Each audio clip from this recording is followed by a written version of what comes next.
बंटवारा किया है। इस सरकार ने पिछले 5 साल में जो अपना घोषणा पत्र जारी किया था, उसमें ये कहा गया था कि 2022 तक किसानों की आय दोगुनी हो जाएगी। आज हम 2022 में हैं, 6वां बजट पेश हो रहा है। क्या सरकार बताएगी कि हमारे किसानों का, उनकी फसल का जो इन्होंने वादा किया था कि आय दोगुनी हो जाएगी, उसका जवाब क्या है सरकार के पास? जिस तरीके से महंगाई बढ़ी है और लगातार महंगाई बढ़ रही है, जो कीमत दालों की है, तेल जो खरीदा जाता है उसकी कीमत, डीजल पेट्रोल की कीमत, सीमेंट की, स्टील की, और लगातार आप देखेंगे महंगाई बढ़ी है। इनके लगातार बजट आने से गांव में उदासी है। हमारा नौजवान जो उम्मीद लगा करके बैठा था नौकरी और रोजगार मिलेगा, आंकड़ों में तो दिखाई दे रहा है कि नौकरी और रोजगार हैं। अगर सरकार के आंकड़े देखें तो आंकड़ों में तो दिखता है, लेकिन ज़मीन पर गांव में अभी भी बड़े पैमाने पर नौजवानों के हाथ में काम नहीं है, रोजगार नहीं है, नौकरी नहीं है। और फिर जिस तरीके से उत्तर प्रदेश को इंफ्रास्ट्रक्चर में या गरीब की मदद के लिए योजना चलानी चाहिए थी, वो सरकार नहीं चला पा रही है।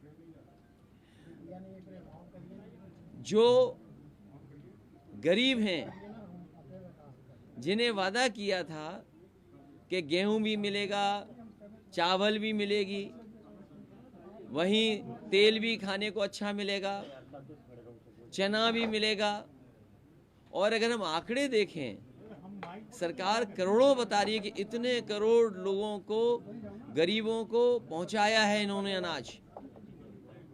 क्या ये सरकार लगातार चलाएगी कि नहीं चलाएगी? और शायद गरीब बच्चों की इतनी दुर्दशा पढ़ाई की कभी नहीं हुई होगी जितनी 5 साल में हुई है, और इस बजट में भी नहीं लगता है कि बच्चों की पढ़ाई बेहतर हो पाएगी। प्राइमरी एजुकेशन को बर्बाद कर दिया इन्होंने। आज जो बच्चे पढ़ने आ रहे हैं वो ज़्यादातर बच्चे पिछड़े वर्ग के हैं, दलित समाज के हैं, सबसे समाज के गरीब बच्चे हैं। उनके पास ड्रेस अभी तक नहीं पहुंच पाई, न बन पाई है। जो खाने की चीज़ें मिलनी चाहिए थी मिड डे मील में, वो नहीं उपलब्ध हो पा रही हैं। सरकार फल उपलब्ध नहीं करा पा रही है। समाजवादी सरकार में हफ्ते में 1 दिन दूध मिलता था, वो उपलब्ध नहीं करा पा रही। जो बर्तन देने शुरू हो गए थे वो बर्तन नहीं उपलब्ध करा पा रही है। और इसके साथ साथ पढ़ाई के लिए जो किताबें उपलब्ध होनी थी वो किताबें भी सरकार नहीं उपलब्ध करा पा रही है। जिस सरकार ने कोर्स बदलने के बाद, एनसीईआरटी की किताब लागू करने के बाद बच्चों तक किताबें नहीं पहुंचा पाए हैं। सर, संकल्प पत्र में बहुत से प्रॉमिस किए थे, लेकिन बजट में उनके लिए कोई बहुत प्रावधान नहीं। ये जो बजट है, दिल्ली से जो मदद मिलती है उसका भी एडिशन बजट है। ये जो 6 लाख करोड़ के लिए ताली बज रही हैं, वो दिल्ली के बजट को जोड़ करके बजट है। और फिर कल भी मैंने कहा था कि दिल्ली की सरकार की मदद क्या है? अगर मुंबई से लेकर के दिल्ली तक एक्सप्रेसवे बन रहा है तो यूपी को क्यों छोड़ा जा रहा है, यूपी को क्यों नहीं जोड़ा जा रहा है? और अभी भी जो पुरानी सरकार के काम थे वही दिखाई दे रहे हैं।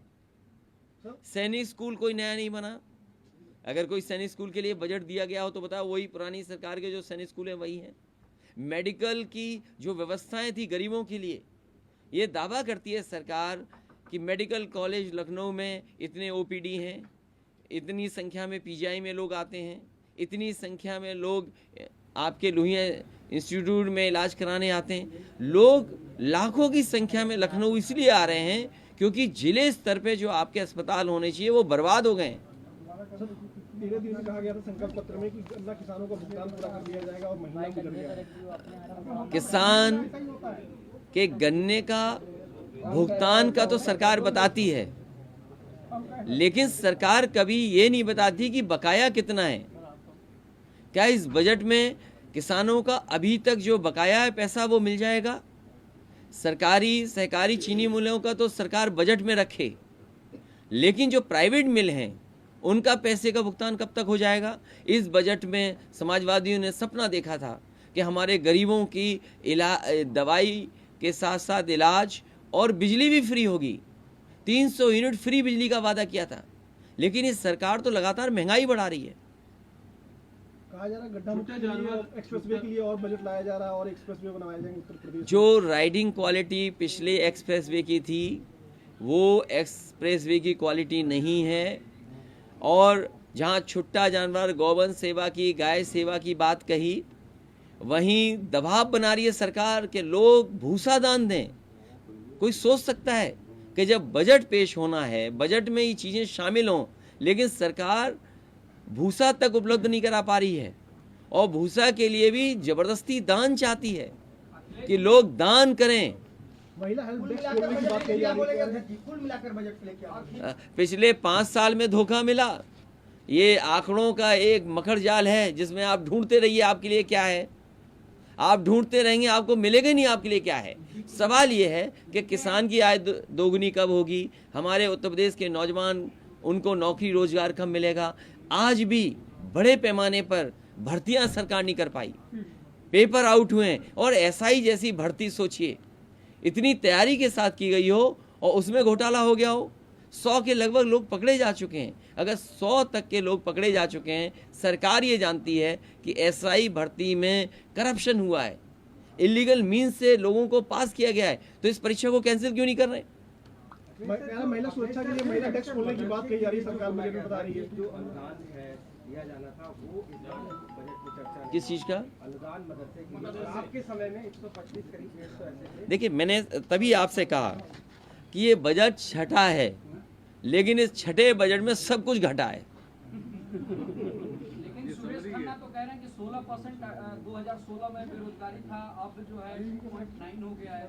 मैं आपका धन्यवाद देता हूं, क्योंकि ये जो 2 टर्म्स हैं, अनएम्प्लॉयमेंट रेट और एम्प्लॉयमेंट रेट, जिस तरीके से सरकार हमेशा ये बताती है कि गन्ने का भुगतान इतना हुआ है, लेकिन सरकार बकाया नहीं बताती है।